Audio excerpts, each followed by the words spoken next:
Hi అండి, good morning. ఇది వచ్చి మిరియాల చెట్టు. ఇది యాక్చువల్గా అయితే నేను పేపర్ బ్యాగ్ నుంచి నర్సరీ నుంచి తీసుకొని వచ్చినప్పుడు పేపర్ బ్యాగ్లో తీసుకొచ్చి 10 ఇంచెస్ పాట్లో ట్రాన్స్ప్లాంట్ చేశాను. ట్రాన్స్ప్లాంట్ చేసిన ఒక 6 మంత్స్కి అంతా చిన్న చిన్న ఆకులతో ఈ విధంగా వచ్చాయండి మిరియాలు.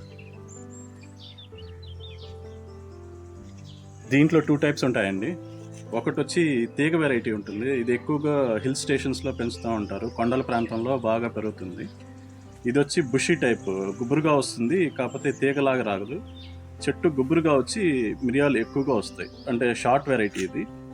సో మనం నర్సరీకి వెళ్ళి తీసుకునేటప్పుడు బుషీ వెరైటీనే అడగాలి, ఎందుకంటే మనకి ఆ తీగ మొక్క సరిగ్గా రాదండి. అది కోల్డ్ ప్లేసెస్లోనే బాగా వస్తుంది, అంటే వాతావరణం చల్లగా ఉన్న ప్రాంతాల్లోనే బాగా వస్తుంది.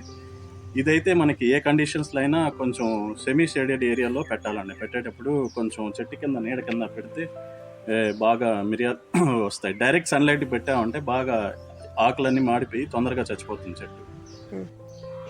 ఈ మిరియాలు హార్వెస్ట్ చేసేటప్పుడు మీకు ఒకసారి వీడియో పెడతానండి. నేను మళ్ళీ మీకు హార్వెస్ట్ చేసేటప్పుడు ఇవి గ్రీన్ నుంచి రెడ్కి టర్న్ అవుతాయండి. రెడ్కి టర్న్ అయినప్పుడు మాత్రమే దీన్ని కోసుకోవాలి, అంతవరకు కొయ్యకూడదు. కోసిన తర్వాత మళ్ళీ రెడ్ నుంచి బ్లాక్గా టర్న్ అవుతాయి. ఓకే, మరిన్ని వీడియోస్ చూడాలనుకుంటే please subscribe. Okay, thank you.